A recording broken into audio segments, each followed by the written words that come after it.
Hello everyone, welcome back to Fourth Car. This episode is not about a car people dream about. It's about a car people ended up with. A vehicle built to replace a legend, carry an industry forward, and prove independence, yet forever trapped between ambition and compromise. If you are interested in how real car markets actually function, consider subscribing. That's exactly what this channel documents. Today we are talking about the second pillar of Iran's auto industry, Saipa. Alongside IKCO, Saipa is responsible for more than 80% of total car production in Iran, roughly 800,000 vehicles per year.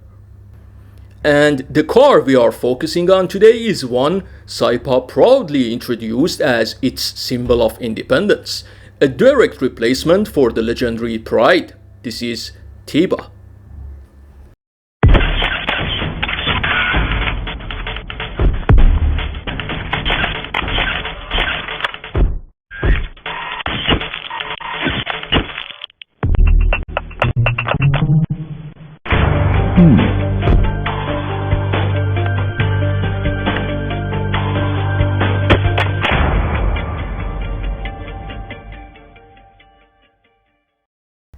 Nearly 23 years ago, Saipa began developing a new car on a new platform.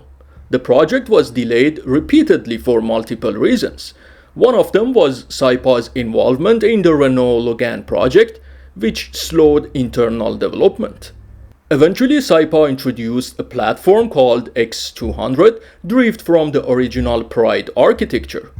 Even today, X200 remains a core pillar of Saipa's manufacturing ecosystem. Saipa claimed to have consulted German, Italian, and South Korean designers during development. In practice, Tiba became a shared components car. It borrowed parts from multiple sources: Pride, Kia Rio, and Renault Logan.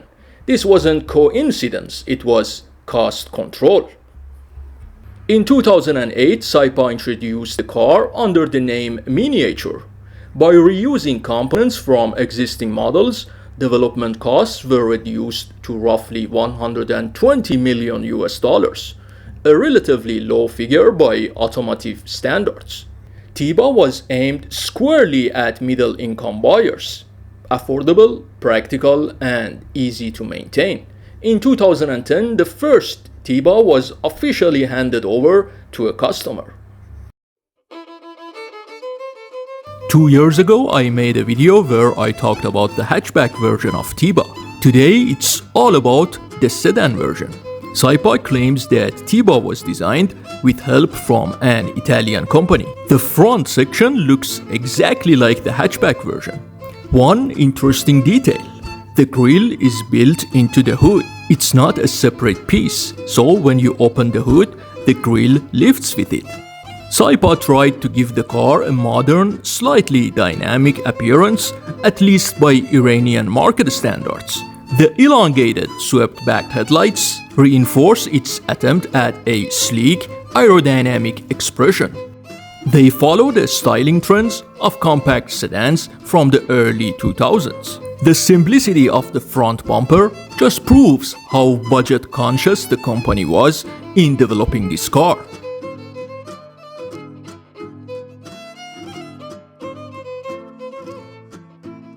Let's take a look at it from the side. We can clearly see a high roofline and short overhangs. Tiba's proportions are fairly upright, optimized for city driving and maximizing interior space rather than visual style. The designers avoided aggressive creases on the fenders and doors. There is a subtle shoulder line running across the side, but nothing too bold. Black plastic door handles and side moldings reinforce its position as a budget vehicle. The rear lights are tall, vertical units with a triangular upper section. The trunk lid is short and upright, and the rear bumper is large and quite flat, once again focusing on function over flair. Because of the strict cost cutting, the company ended up producing a cheap four-door sedan, and honestly, the design reflects that. Compared to this, the rear design of the hatchback version is easily a 10 out of 10.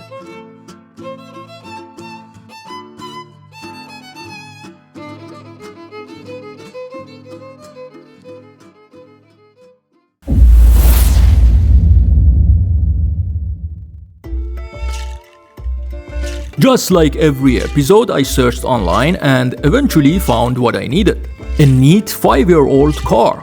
I quickly inspected the body, asked the owner for a test drive, and he agreed. Tiba uses the same M15 engine, an upgraded version of Mazda's V3 engine. It originally started as a 1.3-liter unit, but with help from German engineers, displacement was increased to 1.5 liters, producing 87 horsepower. The gearbox is a 5-speed manual. Many other components, especially in the suspension system, are shared with the Pride or the Kia Rio. Dampers, control arms, stabilizer bars, tension rods, knuckles, coil springs, and more. Tiba is what we call a function-first car. It was designed primarily for affordability, ease of maintenance, and urban practicality, both in Iran and similar markets. And that philosophy shows the moment you step inside. The interior is extremely simple. Low-quality plastics are used everywhere. You have to adjust the side mirrors manually. And on some older variants, the passenger side didn't even have an airbag. A multimedia screen was offered on certain versions, and that was basically the peak of luxury in this car. Tiba is and always has been an economical low-cost car.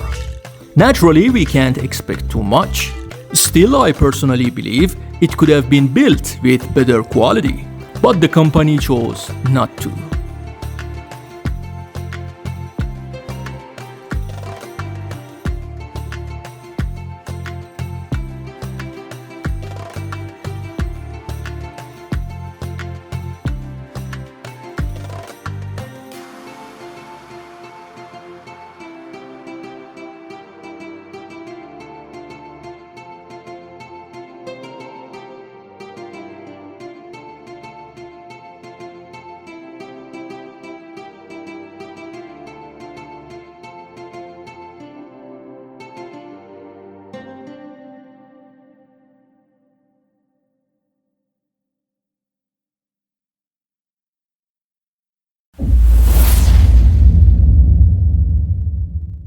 Production of Tiba officially ended nearly 3 years ago.